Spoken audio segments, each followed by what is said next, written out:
اقرأ باسم ربك الذي خلق خلق الإنسان من علق اقرأ وربك الأكرم Assalamu alaikum warahmatullahi wabarakatuh. Bismillahir Rahmanir Rahim. Rabbi shrah li sadri wa yassir li amri wahlul uqdatam min lisani yafqahu qawli.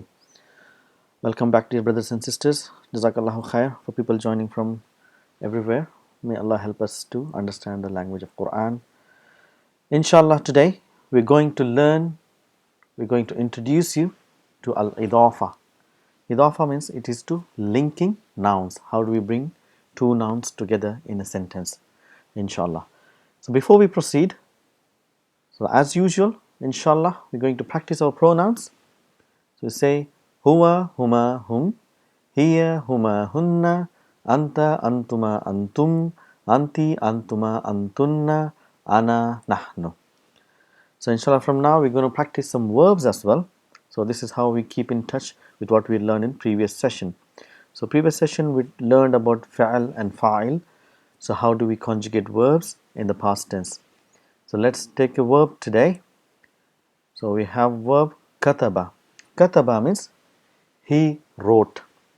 Kataba means he wrote. So we got huwa kataba, huma kataba, hum katabu, hiya katabat, huma katabata, hunna katabna, anta katabta, antuma katabtuma, antum katabtum, anti katabti, antuma katabtuma, antunna katabtunna, ana katabtu, nahnu katabna. So kataba is he wrote. So if I want to ask you, if you can tell what is he wrote, it will be easy. We can say kataba. So if I want to know what is she wrote, how do we say? Say katabat.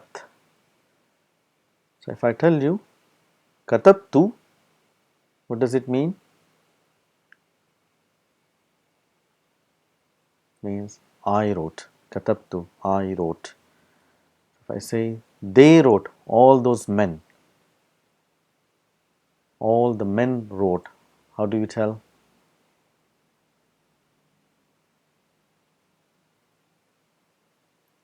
Katabu, all those men are katabu. Remember, waw is the sign of all the men. Hum, waw represents whom. Whom means all those men. Katabu. So I want to tell, what does this mean? Katabna. Katabna. Katabna means hunna. Hunna means all those women. They wrote women. Okay. This is kataba. Let's practice another verb, inshallah. Shariba. Shariba means he drank. He drank. Huwa shariba. Huma shariba. Hum sharibu. Alif is the writing rule. Hiya sharibat. Huma sharibata. These are the sakin pronouns. Now we do mutaharrik pronouns. This hunna sharibna. Anta sharibta. Antuma sharibtuma. Antum sharibtum. Anti sharibti. Antuma sharibtuma. Antunna sharibtunna. Ana sharibtu. Nahnu sharibna. Shariba means he drank. So what is shariba? He drank. What is she drank? Sharibat. I want to know I drank, or how do you say I drank?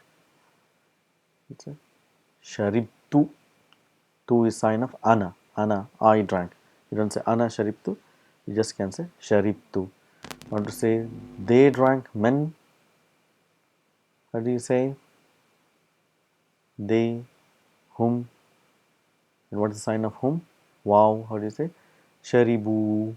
And you put an alif. If I want to say we all drank, it's sharibna. Sharibna.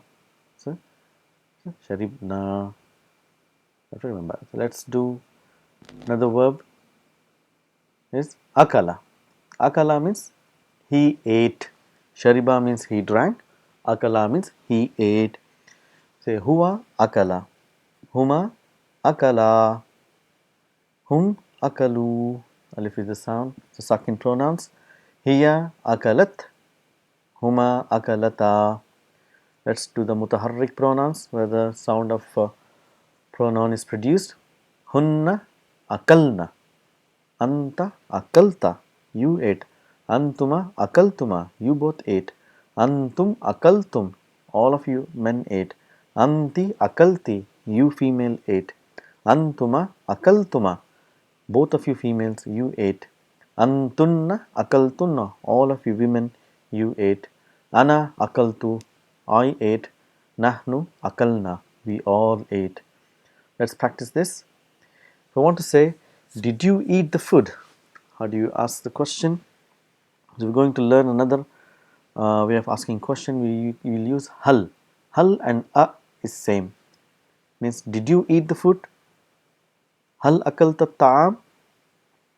Did you eat the food? So how do we answer this? So when there is a question which requires clarification, you always answer with yes or no. So here we use yes. So how do we say yes? Na'am. I say, I want you to tell Na'am, I ate. So how do you say? Na'am akaltu. I ate. So if I ask, Hal sharibtil qahwa? So who am I asking? Hal sharibtil qahwa? Did you, is feminine. Girl, I'm asking a lady. Did you drink? Shariba means drink. Did you drink the coffee? It's feminine, female. Did you drink the coffee? And how do you answer? If it is yes, say Naam sharibtu. Yes, I drank. So if I ask all men who are watching, if I ask you, Hal sharibtum qahwa? Hal sharibtumul qahwa? Did you drink the coffee? How do we all say? All men will say Naam sharibna. Yes, we drank. So if I want to ask all the women who are watching, did you drink the coffee? Hal sharibtunnal qahwa? Did you all drink the coffee? So how do you all answer in affirmative? We say Naam sharibna. Naam sharibna. So this is how you use different verbs and different pronouns together. Inshallah, if you practice, we'll get used to this, inshallah. So now, coming to our topic, introduction to al-Idafa. What is al-Idafa means? Al-Idafa, for the Urdu speaking people, it'd be easy. In Urdu we say Izafa. It's not Izafa, it's Idafa actually in Arabic. It's called Izafa, means to add, to increase. So here we are adding or increasing. What are we adding and increasing? We are increasing or adding the nouns. We're bringing the nouns together. So making your coupling. So we've already learned previously about one combination or one couple, which is that we've learned about harf jar, which is coupled with ism majroor. Whenever there is a harf jar, there is always a ism which is majroor. That means it will have a kasra after a harf jar, and they are married. They will never separate. So whenever there is a harf jar, the ism is majroor. It's not majboor, it is ism majroor. Let's see what is this relationship. How does this work? How do you identify? What are their qualities? Inshallah. If I bring two nouns, for example, if I say take the book, and we got Mohammed. So we got two nouns here. How do we link? So in English, if I want to say this book belongs to Mohammed, how do I say? We say the book of Mohammed. Or in English we write Muhammad's book. We use apostrophe S. Muhammad's book. Or we can also say his book. And we use this linking particles called of or we use possessive s, which says that this book belongs to Muhammad, or you say the book of Muhammad. You know, the Arabic is a language with minimum words and communicating the same meaning. So we don't have this of or this s. So how do we write in Arabic? Do we write as the book of Muhammad, or do we write as Muhammad's book or his book? You'll be pleased to know that in Arabic you don't write as Muhammad's book. You can only write, nor you can write as his book. There's only one way in Arabic, that is, you can only write it as the book of Muhammad. However, you know, for his book, we can write it as book of his. So we always have a of, and after words we have a his. So we don't have his book,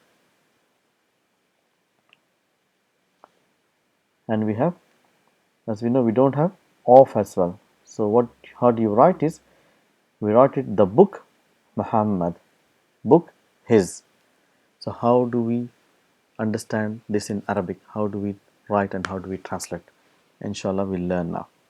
So if you take the same two, before we go there, the person to whom this book belongs is called a possessor. So he is the one who is having the object, and the object which he is having is called a thing possessed. So we have a thing possessed and we have possessor, and there is a relationship between. So the book of Muhammad. So let's see how do we do it in Arabic. So if we take al-kitabu, the book, and we got Muhammad. So how do we link them together, and how do we understand what we are trying to say is that this is the book of Muhammad. This is what we are trying to say. We will write it in Arabic as Kitabu Muhammadin. This is how we write, which means that book of Muhammad. So what are the things we see here? We see al-kitabu. What did we make? We just wrote as kitabu. So what did we do?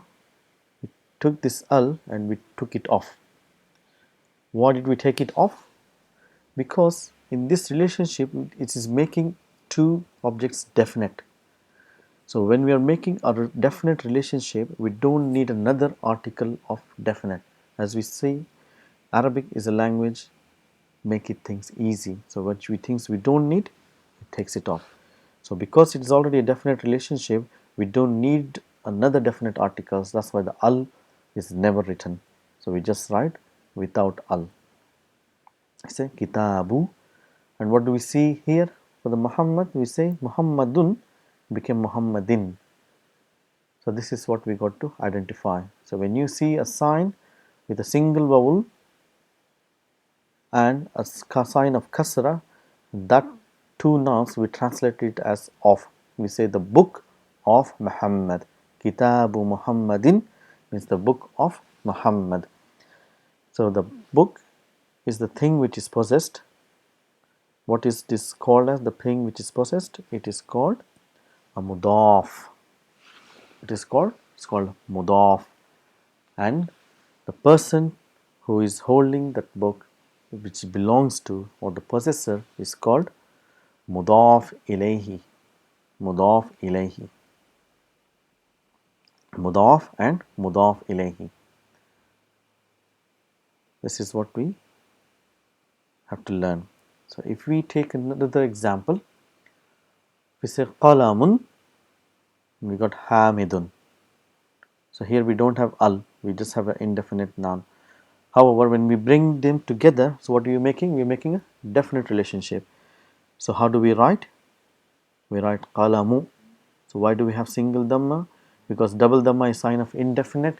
We can't have a confusion by putting two dhammas to know whether it is definite or indefinite. That's why we take away one dhamma and we just put a single vowel sign. We have a qalamu, and hamidun will become hamidin.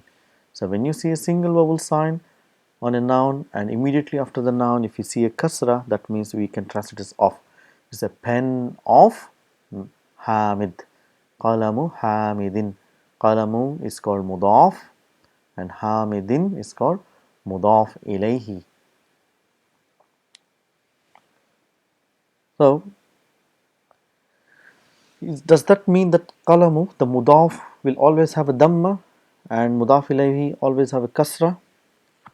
Let's have a look. The MUDAAF can have Dhamma, it can have Fatha, and it can have Kasra. But if you see MUDAAF ILAIHI, it will always have Kasra. This is how this relationship works.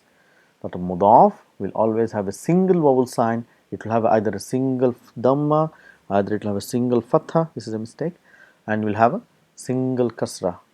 But MUDAAF ILAIHI will always have Kasra, either double or single, it will have Kasra. And they always, so this is how it can be in all three situations. MUDAAF can be Dhamma, Fatha and Kasra, whereas MUDAAF ILAIHI is always Kasra. And they are linked to each other. So they are married, they can't be separated. There is a MUDAAF, there has to be a MUDAAF ILAIHI. There is nothing between them, nothing can come. So let's take another example. Kitabu, Kitabun, and al-Mudarris, the teacher, the teacher. So how do we say the book of the teacher? So we will make Kitabun into Kitabu, and al-Mudarrisu will become al-Mudarrisi. And how do we say Kitabul Mudarrisi? This is Hamzatul Wasl, so we don't pronounce the sound because there's a word coming in front of it. So we say Kitabul Mudarrisi. And it can also be Kitabal, depending on where it is used, Kitabal Mudarrisi, or it can be Kitabil Mudarrisi.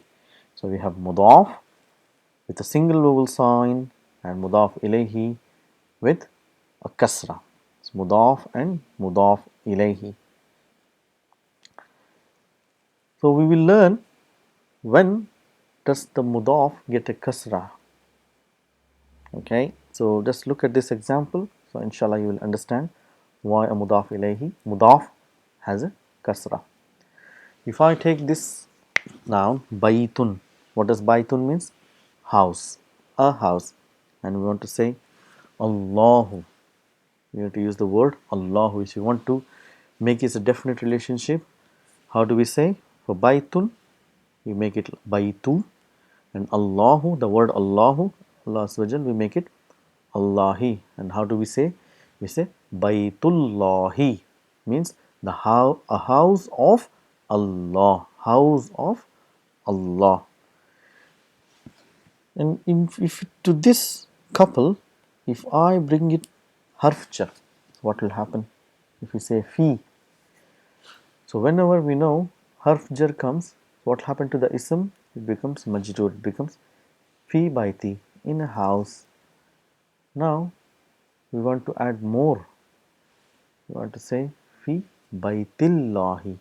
So when harf jar comes, this dhamma turns into kasra, and this becomes from baitu becomes baiti, and it becomes this.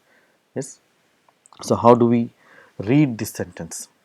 How do we analyze this? So here there are two things.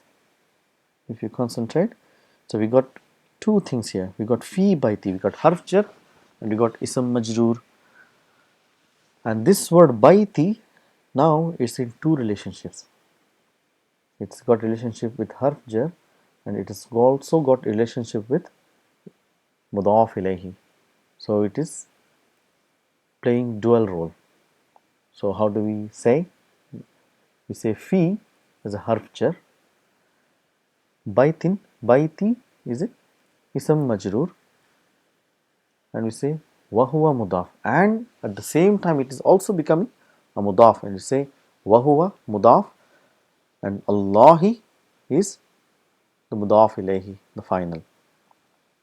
Let me give you another example so it will be easy to understand. So if I say Rasulun, and we want to link Rasulun to Allahu, so how do we link these together?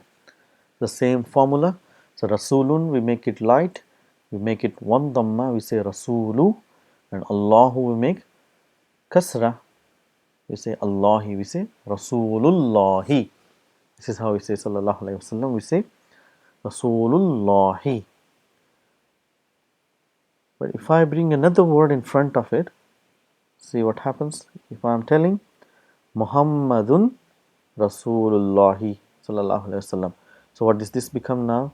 So this is going to our Jumlatul Ismiya. This is Mubtada, definite noun, Dhamma, and this is Khabar Rasulu. So this is a Mubtada and the word Rasulu is a Khabar. However, at the same time, this Khabar is becoming a Mudaaf. So that's why if it was only this much, we would say Muhammadun Rasulun. Muhammad is messenger. Sallallahu Alaihi Wasallam. However, because the word Rasulun is becoming Mudaaf, it will lose its Dhamma and it have a single Dhamma, and now we are making it as a Mudaaf. And then we got this Mudaaf and Mudaaf Ilaihi relationship. We have Rasulullahi. So how do we analyze this? We say Muhammad Sallallahu Alaihi Wasallam is Mubtada, Rasulu is a Khabar, Wahuwa Mudaaf, and at the same time it is Mudaaf, and now word Allahi is Mudaaf Ilaihi. This is how a Mudaaf and Mudaaf Ilaihi works. We can have a big couple of words coming together as Mudaaf and Mudaaf Ilaihi. For example, if I want to say this is the pen of student of knowledge. Okay, pen of student of knowledge. So how do we say? So we got pen, got student, and we got al-ilm, means the knowledge. So let's try and make this. So for the first condition, qalamun will become qalamu, talibun will become talibin, but because talibi is again becoming mudaf, so it will have a single kasra. So talibi, and finally we got our ilmu will become al ilmi. We say qalamu talibil ilmi, pen of student of the knowledge. We got mubtada and we got mudaf, mudaf ilayhi, and mudaf ilayhi again is becoming a mudaf, and again there is relation of mudaf ilayhi. So this word is mudaf, and we got talibi is mudaf ilayhi, wa huwa mudaf, and we got mudaf ilayhi again. So this chain can actually be a long chain. This is how we connect to two nouns, mudaf and mudaf ilayhi. Try and practice, try and put your head into this sentence, see if you can get through this, and we will discuss this in the next session. This is the key of car, of director, that's headmaster of the school. So you know all the words. Headmaster means mudir. So try and see if you can get this done. Inshallah, we will do this in the next session. Please remember mudaf, mudaf ilayhi. Assalamu alaikum wa rahmatullahi.